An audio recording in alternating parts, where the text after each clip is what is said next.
What's going on, guys? The Comics Kid 2099 here to talk to you about Star Wars, The Clone Wars, or as it says here on the cover, Star the Clone Wars Wars.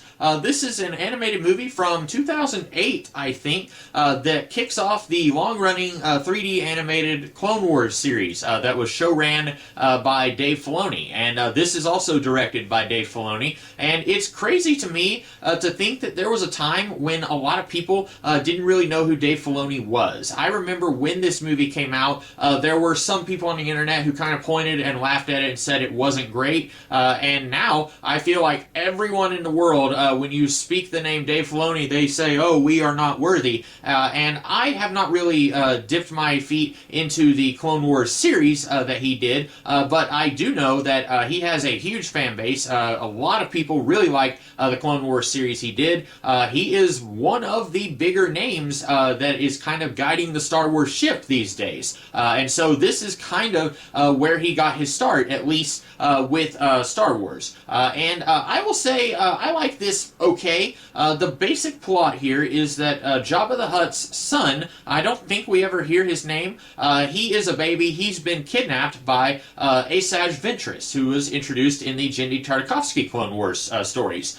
She has kidnapped him. She's taking orders from Count Dooku, who is taking orders from Emperor Palpatine, or at this point, Supreme Chancellor Palpatine. And basically, the Separatists, Count Dooku, wants to convince Jabba the Hutt to allow them to use the space highways in the Outer Rim, and they're saying, look, the Jedi kidnapped your son. If we can get him back, then will you join us? And then the Jedi, they want to rescue Jabba's son so that Jabba will allow them to use the space in the Tatooine area. And so basically, it's one long chase scene, sort of, from wherever it is that Obi-Wan and Anakin are at the beginning of the movie, where Anakin and his new Padawan learner, they go to Tatooine to bring Jabba's son back to him, and then various obstacles along the way. And I guess that's a good opportunity for me to mention this is the introduction of Ahsoka Tano, or Tano. I don't remember if they said her last name. I think they did. But this is a character everyone in the world loves Ahsoka. It's like Dave Filoni. People say, yes, we love Ahsoka. And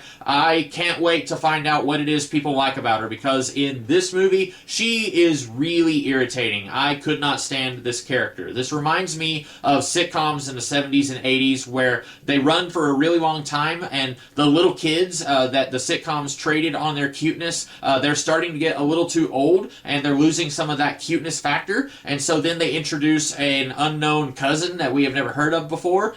This is, I think, called the Cousin Oliver effect after Brady Bunch, where out of nowhere we have Cousin Oliver coming to live with the family, and he's just really annoying, and nobody likes him, but for some reason he's here. That's what this feels like. I felt like I was really getting to actually kind of like Anakin Skywalker in Volume 2 of the Genndy Tartakovsky Clone Wars. And once you get another Clone Wars adventure, I would have loved to have seen more of Obi-Wan and Anakin going around having adventures, and Anakin not being really annoying and always whining about Obi-Wan and the Jedi Council. They don't like me, that's why they don't want me to be a master on the council, all that stuff. I was looking forward to seeing Anakin act like an actual human being that you kind of like. And then they throw in another annoying character. Once we get to where I like Anakin, at least here, then we have to throw in this character who is just, I don't know how else to say it. She's just really annoying.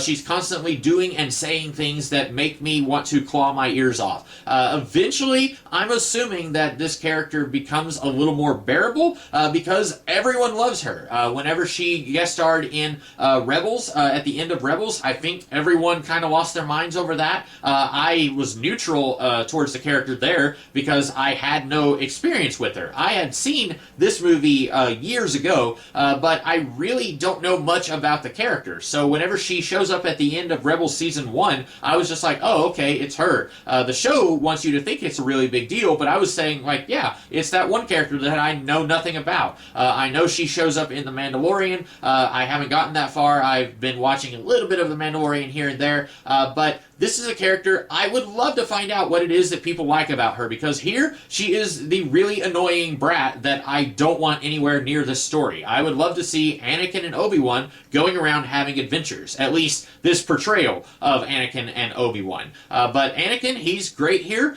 This is more of what I really liked about him in Volume 2 of the Genndy Tartakovsky Clone Wars. I should say I'm not the biggest fan of Anakin Skywalker as he was portrayed in the prequels. I don't think that it's the actors' faults, either Jake Lloyd or Hayden Christensen. I think they both did the best that they could do. I just think that what was on the script was not very good. I don't think that there was any actor on the planet who could have taken what was on the script and done something with that. I like the portrayal of him here, where he actually feels kind of like a real human being. And the Jedi as these emotionless monks, I've never really liked that portrayal of them. A lot of people will say, well, that's the point. Okay, then make it not be the point. I like it better when these guys are acting like the characters in the original trilogy. You look at Han and Luke, where they're constantly yelling like, hey, we're about to have company, and stuff like that, and hey, I hope you got that thing fixed, we're hitting into light speed, stuff like that.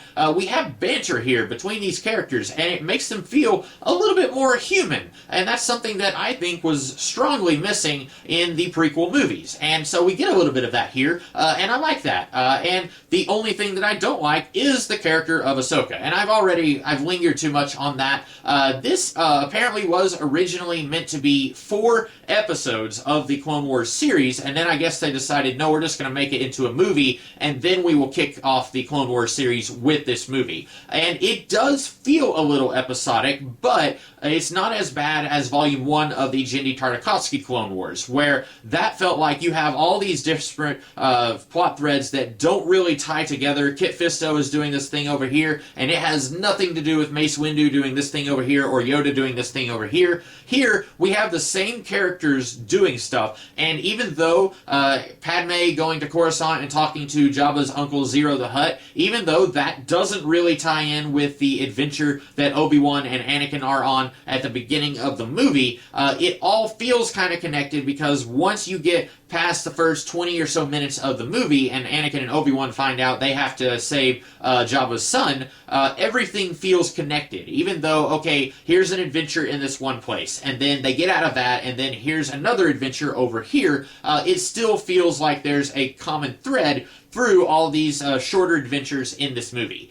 So even though this did feel a little episodic, I think it works because it's all tied together by the same thing. I do think that they probably could have shortened down the adventure that they're on at the beginning. That took way too long to get them out of that so that they can do the Jabba the Hutt's son storyline. Also, this opens with this very mid-Atlantic accent saying, our heroes are in the middle of the Clone Wars and Jabba's son has been kidnapped. And I didn't really like that. I get what they're going for. It feels very much like they're doing an homage to the 1930s serials like Flash Gordon. I'm sure they did something like that with serials back in the day, but you've already got the text crawl in Star Wars. That's already a send-up to the serials of that day. I don't know why they wouldn't just do a text crawl, why they had to have the really weird-sounding accent catch everyone up on what's going on, especially when all of that information is given to the audience in dialogue throughout the movie.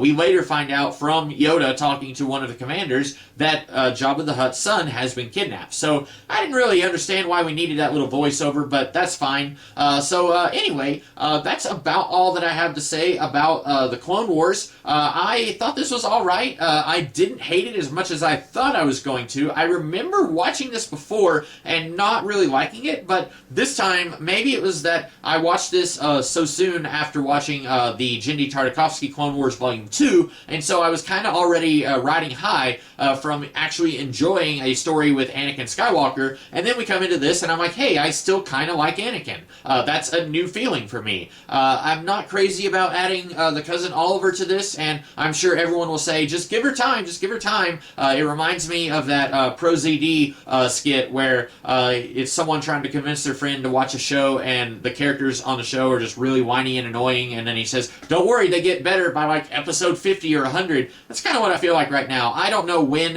Ahsoka actually becomes a good character that I don't hate, but right now, she's the weak link of this for me. We also get Asajj Ventress here. I don't know if I I mentioned her.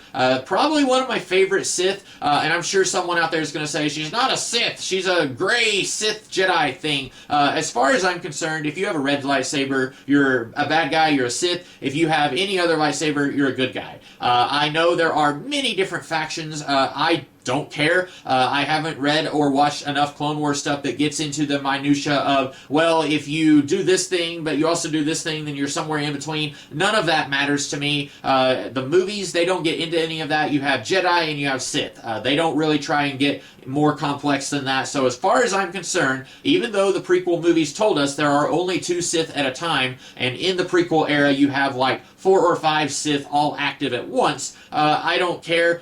She, as far as I'm concerned, Asajj Ventress is a Sith. And she's probably one of my favorites. I kind of like her better than any of the others that we see in these stories. But anyway, that's about all that I have to say about the Clone Wars. I hope you guys liked this video, and if you did, I will see you guys in the future with some more videos. In the meantime, have a great rest of the day. Catch you later.